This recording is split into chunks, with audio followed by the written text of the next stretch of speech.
Mr. 3000. This is a baseball movie that literally took me 20 years to watch it. It's a movie that I've heard about in the entire since 2004, because the movie came out in September of 2004. And listen, yes, it's not one of the best sports movies ever. It's not even one of the best baseball movies ever. This movie, in my opinion, is not meant to be taken so seriously. This is one of those movies that only a certain crowd will like it, like me, for example, because I'm a big sports movie person and baseball is my favorite sport.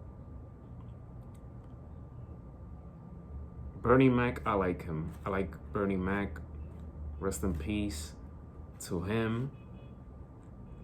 Yes, there were jokes that were cringeworthy and I didn't find it funny, but there are some moments of his acting chops that I said, he did a good job in this scene. Not as a comedic side, but on the serious side. I like the fact that he's in this movie with Angela Bassett and they have a lot of scenes together. Angela Bassett plays as Maureen Simmons. Bernie Mac plays as Stan Ross. And Angela Bassett's character, she's a reporter, she's a journalist. And even in the moments that she's in this movie, especially that one particular scene, and if you've seen this movie, then you know what I'm going to be talking about. There's one particular scene in Act 3, I believe, in the beginning of Act 3, where she nailed it. That scene with Bernie Mac. And it's one of the reasons, there's many reasons why she's one of my favorite actresses ever. Any role that she puts her heart and soul into it, she's gonna knock it out the ballpark, whether the movie succeeds or not. You also have other names in this movie like Paul Sorvino. He plays as Gus, the Milwaukee Brewers manager. And Brian J. White as Rex Pennebaker. He, for the most part of this movie, his character was more like cocky and I don't have to take no lectures from you. His scenes with Stan Ross, played by Bernie Mac, they've always clashed, but it took for a veteran like Stan Ross to talk some sense into him, to change his approach, to not belittle his teammates, to uplift his teammates, be a vocal leader, be someone that, okay, you're a great hitter, you're the best hitter on the team, but you have to pick these guys up, you have to uplift their confidence. So without Stan Ross, we would have not seen the transformation from Rex being this jerk, cocky, I'm all about me, to let's go win. We're too good to be bottom feeders. Let's go win. So I like Brian J. White, played as Rex in this movie. I feel that he's one of those underrated actors that you constantly see on African American films, but I've always liked his acting ability. He's been in other movies like Stomp the Yard.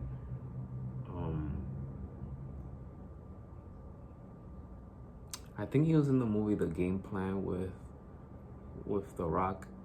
So he's no stranger when it comes to like sports movies, dancing movies and things like that. But I've always felt that he was an underrated actor.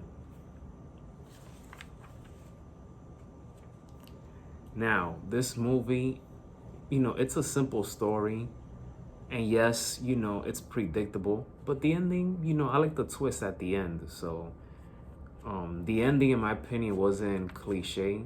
I like that little bit of twist. Which I know I'm not going to say nothing because, yes, it has been 20 years, but you'll be surprised. There's going to be people that never watched this movie. And it took for a person like myself to finish watching the movie about 2-3 days ago. So So Mr. 3000 is about Stan Ross, who angers his teammates by retiring during a playoff game after he reached 3,000 hits. He felt that once he reached 3,000, that should be good enough for him to get into the Baseball Hall of Fame. However, years later, an error was discovered and 3 of his hits were erased. So Stan Ross does the unthinkable. As a 47-year-old, decides to come back and play baseball for the Milwaukee Brewers. And yes, he didn't receive a warm welcome from his teammates. They felt like he had no place being there, especially Rex. But he comes back to play baseball to try to accomplish 3,000. And if you watch the ending, then you know what happens. But I like that he plays more as a vocal leader for the team. He was basically the grandpa of the team. It's a term that is referenced in sports, grandpa, OG, etc. So, but he was basically a grandpa for this team. And he was in great shape for a 47-year-old for this movie.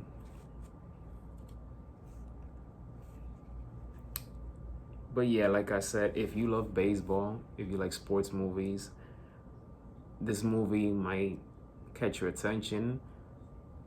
You either will like it or dislike it. I know that this movie got hammered by critics and even moviegoers, but I think it's a crowd-pleasing, feel-good movie. Yes, there's so many flaws that you can think of, but again, if you like baseball, if you like Bernie Mac, I mean, you have Bernie Mac, Angela Bassett, baseball.